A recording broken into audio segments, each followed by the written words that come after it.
চেনেলৰ পৰা অহা সাংবাদিক বন্ধুবিলাকক ধন্যবাদ জনাইছোঁ। আমি কোচ ৰাজবংশী সাহিত্য সভাৰ ভগ্নী সংগঠন কোচ ৰাজবংশী লেখিকা সভাৰ তৰফৰ পৰা মই সভানেত্ৰী হিচাপে আমাৰ সদ্য ঘোষিত যি বিধানসভা নিৰ্বাচনৰ ফলাফল হ'ল, তাত আমাৰ জনগোষ্ঠীৰ পৰা নিৰ্বাচিত হৈ অহা জনপ্ৰতিনিধিবিলাকক বহুত আন্তৰিক অভিনন্দন তথা শুভেচ্ছা জনাইছোঁ। এতিয়া কথাটো হ'ল যে যিহেতু এইবাৰ NDA চৰকাৰক সমৰ্থন জনাই পেলাইয়ে আমাৰ জনগোষ্ঠীৰ 10জন মুঠতে 10জন জনপ্ৰতিনিধি নিৰ্বাচিত হ'ল। মই তেখেতসকলক আমাৰ জনপ্ৰতিনিধিসকলক এইটো এটা আহ্বান জনাম যে আমাৰ ইতিমধ্যে কোচ ৰাজবংশী জনসাধাৰণৰ দাবী আছে, কিছুমান দাবী, সেই দাবীসমূহ যাতে তেওঁলোকে আন্তৰিকতাৰে সেইখিনি পূৰণ কৰাৰ কাৰণে তেওঁলোক চেষ্টা কৰে। আৰু আমাৰ মুখ্যমন্ত্ৰী ডাঙৰীয়াকো মই আজি আপোনালোকৰ জৰিয়তে আহ্বান জনাইছোঁ যাতে আমাৰ এই জনগোষ্ঠীৰ যিখিনি দাবী, সেই দাবীসমূহক তেওঁলোকে কি কৰে, অলপ হ'লেও ভাবি চাই আৰু পূৰণ কৰিবৰ কাৰণে চেষ্টা কৰে। তাত আমি সুখী হ'ম, কাৰণ আমি NDA চৰকাৰক আমি সমৰ্থন জনাই পেলাই আমাৰ এই 10জন প্ৰতিনিধি নিৰ্বাচিত কৰিছোঁ।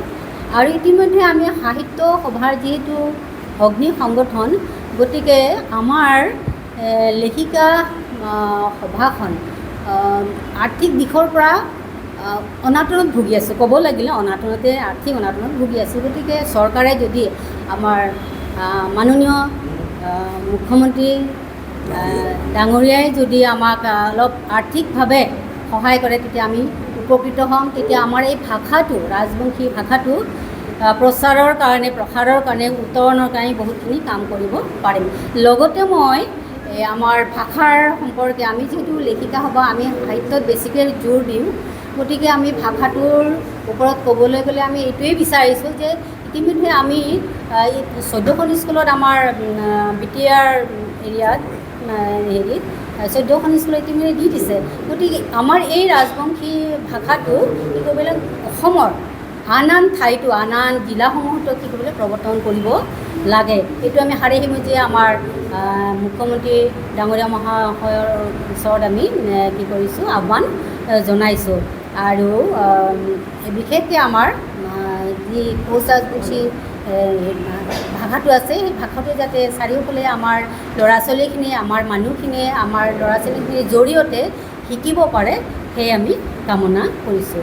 ধন্যবাদ।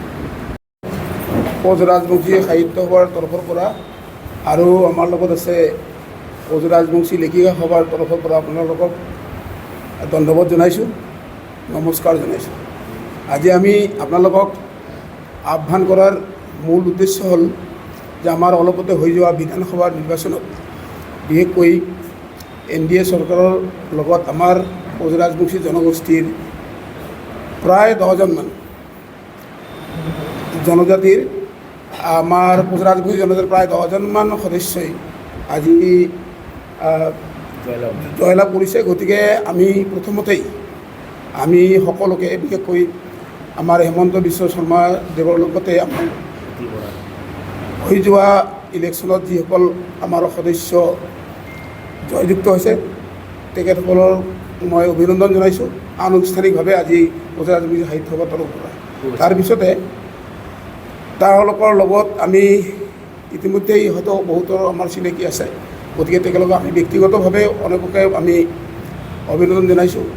তাৰ লগতে আমাৰ এটি অনুৰোধ যে আমাৰ বহুত সমস্যা আছে, বিশেষকৈ কোচ ৰাজবংশী জনজাতিৰ আমাৰ বিশেষকৈ ভাষা, সাহিত্য, সংস্কৃতিৰ লগত বহুত সমস্যা হৈ আছে।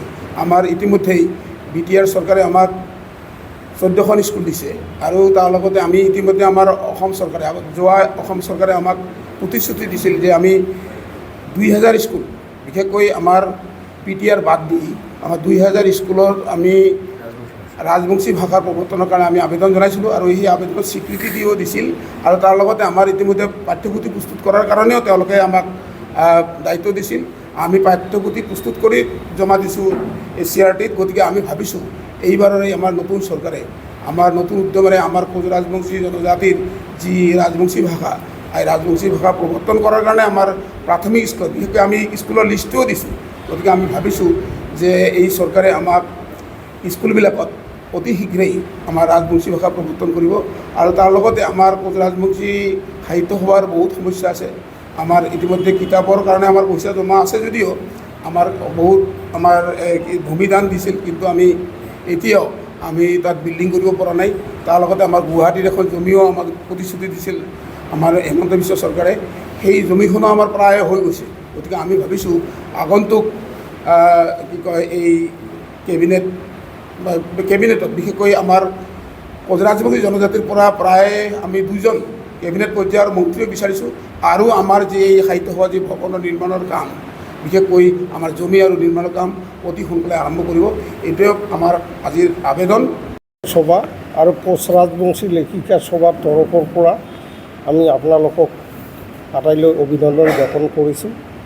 আজি আমাৰ ডাইনামিক মুখ্যমন্ত্ৰী হিমন্ত বিশ্ব শৰ্মা ছাৰক আমি পৰৱৰ্তী সময়তো যি গভৰ্ণমেণ্ট হ'ব তাতেও মানে মুখ্যমন্ত্ৰী হিচাপে মানে আমি বিচাৰোঁ কোচ ৰাজবংশী সাহিত্য সভাই।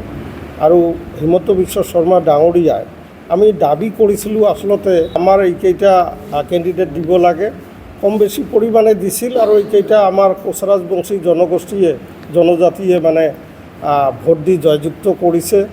আৰু আমি এই আপোনাৰ ইয়াতে প্ৰেছ ক্লাবৰ জৰিয়তে যোৱা বিধানসভাৰ আগতে আমি হাগ্ৰামা মহিলাৰী ডাঙৰীয়াকো ধন্যবাদ জ্ঞাপন কৰিছিলোঁ যে আমাৰ বাওখুঙুৰীত আমাৰ ৰূপম ৰায় ডাঙৰীয়াক যে পাতিত্ব দিছিল কোচ ৰাজবংশী জনগোষ্ঠীক, এইকাৰণে আমি ধন্যবাদ দিছিলোঁ। আৰু আমি জয়যুক্ত হোৱাৰ কাৰণে আমি আমাৰ ভোটাৰ ৰাইজক আমাৰ কোচ ৰাজবংশীসকলক আহ্বান জনাইছিলোঁ আৰু সেই হিচাপে জয়যুক্ত হৈছে। আমি বিচাৰোঁ লোৱাৰ আসামৰ পৰা কমচে কম 2জন কেবিনেট মন্ত্ৰীত্ব আমাক দিলে লোৱাৰ আসামৰ উন্নতি হ'ব। আৰু পিছপৰা লোৱাৰ আসামখন পিছপৰা আমাৰ পৰমানন্দ ৰাজবংশী, আমাৰ ভূপেন ৰায় ডাঙৰীয়া, আমাৰ দীপ্তিময়ী চৌধুৰী, আমাৰ অশ্বিনী ৰায় চৰকাৰ, আমাৰ জীৱেশ ৰায় ডাঙৰীয়া AJPৰ পৰা, আমাৰ ৰূপম ৰায় ডাঙৰীয়া BPFৰ পৰা, আমাৰ ধৰ্মেশ্বৰ ৰায় ডাঙৰীয়া, ভিক্টৰ দাস ডাঙৰীয়া, এনেকৈ 10জন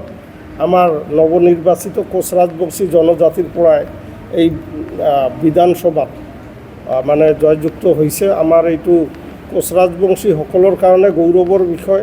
আমি কোচ ৰাজবংশীসকলে আচলতে খুব মানে মনে প্ৰাণে NDAৰ লগত আছিলোঁ আৰু থাকিম, এই কথাটো আমি মানে আমাৰ এই সংবাদমেলৰ জৰিয়তে আমি আহ্বান জনাব খোজোঁ যে আমাৰ ডাইনামিক মুখ্যমন্ত্ৰী, লগতে আমাৰ দিলীপ শইকীয়া ডাঙৰীয়া, AJPৰ আমাৰ অতুল বৰা ডাঙৰীয়া আৰু চিফ মহিলাৰী ডাঙৰীয়া, আমাৰ কোচ ৰাজবংশীসকলৰ যিখিনি লং পেণ্ডিং ডিমাণ্ড আছে, এই ডিমাণ্ডখিনি যাতে এই আগন্তুক যি গভৰ্ণমেণ্ট মানে আপোনাৰ শপত গ্ৰহণ কৰিবলৈ গৈ আছে 12 মে'ত, আমি আশা কৰিম আমাৰ জনজাতিৰ পৰা কমচে কম 2জন যোগ্য MLA যাতে মন্ত্ৰিত্ব দি আমাৰ সমস্যাখিনি সমাধান কৰাত সহায় কৰে। আৰু আমি আমাৰ ভাষা সংস্কৃতিৰ বিষয়ে কৈছে আমাৰ প্ৰেছিডেণ্টে, তথাপি মই এটা কথা ক'ম যে অন্য সাহিত্য সভাখিনিক আপোনাৰ বহুত মেইনটেনেন্সৰ কাৰণে খৰচ দিছে, আমাক কিন্তু মাত্ৰ ভাষা গৌৰৱ আঁচনিত যিখিনি মানে ধন দিব লাগে এইখিনি দিছে। আমি ইয়াৰ উপৰি আমাৰ যে লেখিকা সভা আছে, লেখিকা সভাকো আমাৰ ভাষা গৌৰৱ আঁচনিৰ অন্তৰ্গত যি 3 crore মানে সকলো সাহিত্য সভাক দিছে। আপোনাৰ এই কি কয় লেখিকা সমাৰোহক দিছে। আমাৰ কোচ ৰাজবংশী লেখিকা সভাকো কমচে কম হিমন্ত বিশ্ব শৰ্মা ডাঙৰীয়া নতুন চৰকাৰৰ দিনত আমাৰ যাতে 3 কোটি টকা আমাৰ ভাষা সংস্কৃতি উন্নয়নৰ কাৰণে দিয়ে। আৰু আমাৰ 14খন স্কুল ইতিমধ্যে কৈছে এতিয়া বিনা বেতনে আমাৰ মাষ্টাৰখিনি কৰি আছে। আৰু আমি আপোনালোকৰ জৰিয়তে হাগ্ৰামা মহিলাৰী ডাঙৰীয়াক আহ্বান জনাম যে আমাৰ কমচে কম BTAD অঞ্চলত কমচে কম 200খন স্কুলত আমাৰ মানে আমাৰ ৰাজবংশী ভাষাটো প্ৰৱৰ্তন কৰিব লাগে, লগতে আমাৰ শিক্ষক নিযুক্তি দিব লাগে।